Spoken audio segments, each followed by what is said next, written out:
Hello students, मैं सरताज sir स्वागत करता हूं आप सभी का मेरे यूट्यूब चैनल सरताज सर 123 में। तो स्टूडेंट्स, आज के इस वीडियो में हम जो क्लास 11th के मैथमेटिक्स के स्टूडेंट्स हैं उनके लिए ये बहुत महत्वपूर्ण वीडियो लेकर आए हैं।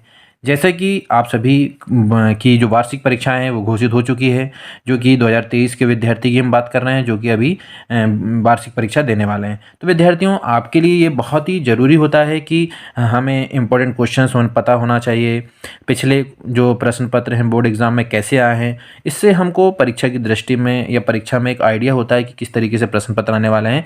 तो इसी को ध्यान में रखते हुए हमने पिछली क्लास में यानी कि बोर्ड परीक्षा प्रश्न पत्र 2022 जो आया था उसमें कैसे प्रश्न आए थे उसके लिए एक वीडियो लेकर आए हैं। तो स्टूडेंट्स, इस वीडियो को देखिए।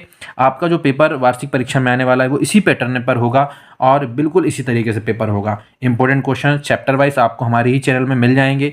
हम आपको कल से हर चैप्टर के एक एक वीडियो के माध्यम से हम आपको पूरे इंपॉर्टेंट क्वेश्चंस आपको देने वाले हैं। तो स्टूडेंट्स, हमारे चैनल के साथ जुड़े रहिए। आप बहुत अच्छे से प्रिपरेशन कक्षा 11वीं के विद्यार्थियों के लिए हम कह रहे हैं कि बहुत अच्छे से प्रिपरेशन वो हमारे चैनल के माध्यम से कर सकते हैं। चलिए, बोर्ड परीक्षा प्रश्न पत्र 2022, हम 2022 क्योंकि हम अभी 2023 का पेपर देने वाले हैं इसलिए हम 2022 से शुरू कर रहे हैं, है ना स्टूडेंट। और जैसा कि स्टूडेंट आपको पता है कि 2021 में पेपर नहीं हुआ था कोरोना बीमारी के चलते माध्यमिक शिक्षा मंडल मध्य प्रदेश, है ना, ने क्या किया था कि कक्षा 11वीं की जो बोर्ड परीक्षा 2021 को निरस्त कर दिया गया था। यानी 2021 में पेपर नहीं हुआ है तो 2022 में पेपर हुआ है। तो हम आइए स्टूडेंट्स 2022 के पेपर को देखते हैं कि किस तरीके से पेपर आया था।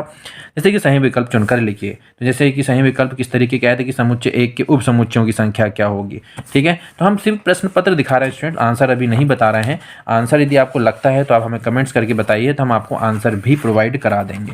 ठीक है, तो चलिए अब हम आगे बढ़ते हैं। इसके बाद हमारा जो अगला है ना, ये पूरे हमको एक अंक वाले प्रश्न है कि एन का मान क्या होगा। 4 ऑप्शन दिए गए हैं, श्रेणी 2 4 8, है ना, ये जो दिया है प्रश्न तीसरा चौथा पांचवा छठवा, यानी 6 प्रश्न आए थे ऑब्जेक्टिव सही विकल्प में, है ना। आपको 4 ऑप्शन दिए गए थे, उसमें से एक सॉल्व करना है। ठीक है, इसके बाद रिक्त स्थान की पूर्ति आपको दिख रही होगी किस तरीके से दी गई है। आप चाहे तो इसको नोट भी कर सकते हैं अपनी कॉपी में। ठीक है, और यदि इसका आंसर आपको चाहिए तो आप हमें कमेंट्स करके बताइए, क्योंकि वैसे तो इसमें आंसर दिया भी गया है स्टूडेंट्स, उत्तर आपको दिए हैं जैसे कि पहला का भी, तो आप चाहें तो इसका उत्तर देखकर भी लिख सकते हैं। लेकिन यदि आपको एक्सप्लेनेशन चाहिए कि ये कैसे आंसर आया है तो आप हमें कमेंट्स करके बताएं, हम इसका आपको एक्सप्लेनेशन भी दे देंगे। ठीक है, तो इसी तरीके से हमारे पास सही जोड़ी, है ना, सही जोड़ी बनाई है, सही जोड़ी आई है, तो सही जोड़ी भी दिया गया है। सत्य असत्य के 3 प्रश्न आपको दिख रहे होंगे। ठीक है, अब इसके बाद अगला जो हमारे पास है ना, कि एक शब्द में उत्तर, ये आपको दिख रहे होंगे, एक शब्द में उत्तर भी आपको मिल जाएंगे। अब देखिए प्रश्न क्रमांक 6। ठीक है, तो स्टूडेंट प्रश्न क्रमांक 6 यदि हम ध्यान से देख रहे होंगे आप, तो ये दिया है कि समुच्चय से आया है ना, यानी अध्याय 1 से आया है कि ए दिया है, एक समुच्चय दिया है, बी समुच्चय दिया है, सी दिया है, डी दिया है। तो सत्यापित कीजिए कि ए क्रॉस बी और बी क्रॉस डी का एक उपसमुच्चय, यानी ए क्रॉस सी जो आएगा वो बी क्रॉस डी का क्या होना चाहिए, एक उपसमुच्चय होना चाहिए। तो ये हमको सत्यापित करके बताना है, यानी पहले ए क्रॉस सी निकाल लेंगे, बी क्रॉस डी निकाल लेंगे और फिर आप पाएंगे कि ए क्रॉस सी जो है वो बी क्रॉस डी का क्या है, उपसमुच्चय। इसके और में भी आया था आर बराबर, यानी संबंध और फलन से आया है ये, है ना, आर बराबर दिया है ना, तो आपको आज से आंसर देना है। इसके बाद प्रश्न क्रमांक 7, एफ एक्स बराबर एक्स स्क्वायर जी एक्स बराबर 2x + 1 हो तो एफ प्लस जी एक्स और एफ इंटू जी एक्स ज्ञात कीजिए। इसके अथवे में आया था एफ एक्स बराबर एक्स स्क्वायर हो तो एफ 1.1 माइनस एफ 1 ब्रैकेट में नीचे है 1.1 माइनस 1, इसका मान आपको ज्ञात करना है। ठीक है, यानी ये एफ है, एफ 1.1 है। ठीक है, थोड़ा सा मिस हो गया है। इसके बाद है 8वां जो प्रश्न आया था वो साइन 15 का मान ज्ञात कीजिए आया था। tan 13 π/12 का मान ज्ञात कीजिए, इसके और में आया था। प्रश्न क्रमांक 9 आया था कि 7x + 3 is less than 5x + 9 को हल कीजिए और संख्या रेखा पर निरूपित कीजिए।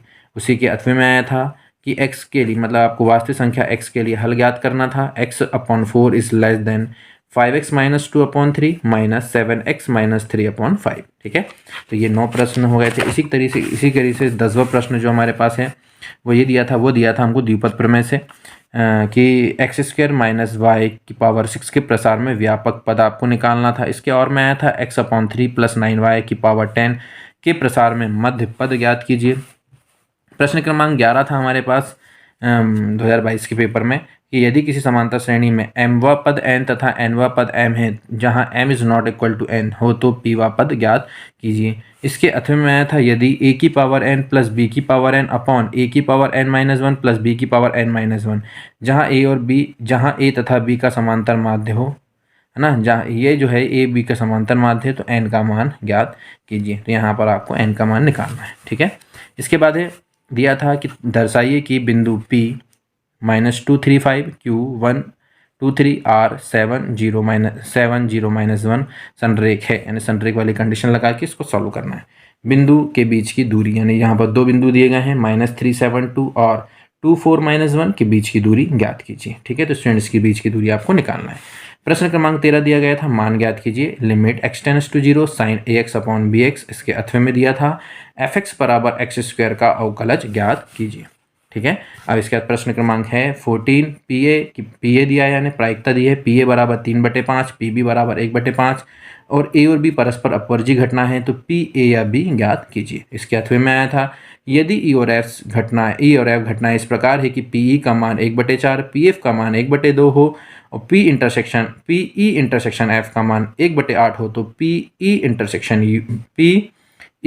यूनियन F, सॉरी है ना, थोड़ा सा मिस हो गया बोलने में, PE यूनियन F ज्ञात कीजिए। यहाँ पर एक फॉर्मूला लगेगा PE यूनियन F वाला और इसमें तीनों वैल्यू पुट करेंगे, आंसर आ जाएगा। ठीक है, तो इस तरीके से यदि आपको इसका आंसर चाहिए स्टूडेंट तो आप कमेंट्स करके बताइए, तो हम इसका पूरा सॉल्यूशन भी प्रोवाइड करा देंगे। ठीक है स्टूडेंट्स, चलिए अब प्रश्न क्रमांक 15 है हमारे पास कि ताश के 12 पत्तों में से एक भली भांति फेंटी गई गड्डी में से एक पत्ता निकाला गया है। निकाले गए पत्ते की प्रायिकता ज्ञात कीजिए यदि पत्ता ईंट का हो, पत्ता एक का नहीं है।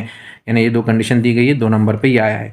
इसके और में आया था एक सिक्का 2 बार उछाला जाता है, कम से कम एक पट प्राप्त होने की प्रायिकता ज्ञात कीजिए। ठीक है, अब इसके बाद 3 अंक के प्रश्न शुरू हो रहे हैं प्रश्न क्रमांक 16 से कि एक विद्यालय में 20 अध्यापक हैं जो गणित और भौतिकी पढ़ाते हैं। इनमें से 12 गणित पढ़ाते हैं, 4 भौतिकी और गणित दोनों पढ़ाते हैं। कितने अध्यापक भौतिकी पढ़ाते हैं, यानी इसको आपको सॉल्व करना था। इसके अथवे में आया था कि यदि u बराबर 1 2 3 4 5 6 7 8, a बराबर समुच्चय a बराबर दिया है 2 4 6 8 और समुच्चय b बराबर दिया है 2 3 5 7, तो सत्यापित कीजिए a इंटरसेक्शन b का होल डैश बराबर a dash union b dash, यानी ये हमको प्रूफ करना था। ठीक है, अब इसके बाद 17वां नंबर का प्रश्न आया था, सिद्ध कीजिए कि cos 4x बराबर 1 - 8 sin square x cos square x। ठीक है, इसके अथवे में आया था कि दर्शाइए कि tan 3x tan 2x tan x बराबर tan 3x minus tan 2x minus tan x होगा। यानी ये हमको सिद्ध करके लाना था कि लेफ्ट हैंड साइड की जो वैल्यू है वो राइट हैंड साइड के बराबर हो। ठीक है, उम्मीद करते हैं कि ये आपको समझ में आ जाएगा। अब आगे प्रश्न की तरफ और बढ़ते हैं और इसके बाद हमारे पास जो प्रश्न है वो है प्रश्न क्रमांक 18। प्रश्न क्रमांक 18 हमारे पास था कि 9 उपलब्ध पाठ्य पुस्तक में से एक विद्यार्थी 5 पाठ्यक्रम का चयन करता है ना। चयन कितने प्रकार से कर सकता है यदि प्रत्येक विद्यार्थी के लिए 2 विशिष्ट पाठ्यक्रम अनिवार्य हैं, है ना। और इसके अथवे में आया था कि n का मान ज्ञात कीजिए यदि 2nc3 है ना 2nc3 अनुपात nc2 बराबर 12:1, यानी ये कंडीशन दी गई है, इसमें आपको n का मान निकालना है। प्रश्न क्रमांक 19 था कि परवलय y² बराबर 12x की नाभि के निर्देशांक नीता का समीकरण और नाभिलंब जीवा की लंबाई ज्ञात कीजिए। इसके बाद दिया था अथवे में आया था इसी में दीर्घवृत्त 9x² plus 16y² is equal to 144 के लिए दीर्घ अक्ष नाभि उत्केंद्रता एवं लघु अक्ष ज्ञात कीजिए। ठीक है, फिर इसके बाद 20वां प्रश्न आया था 2 - 3i का गुणात्मक प्रतिलोम ज्ञात कीजिए। इसके अथवे में आया था समीकरण x² plus x plus 1 is equal to 0 को हल कीजिए।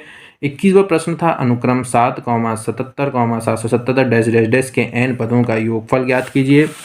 फिर उसके बाद आया था अथवे में कि समांतर श्रेणी के n पदों का योगफल, है ना, n पदों के योगफल का जो अनुपात है वो 3n धन 8 अनुपात 7n प्लस 18 है, तो 12वें पद का अनुपात ज्ञात कीजिए, यह आया था।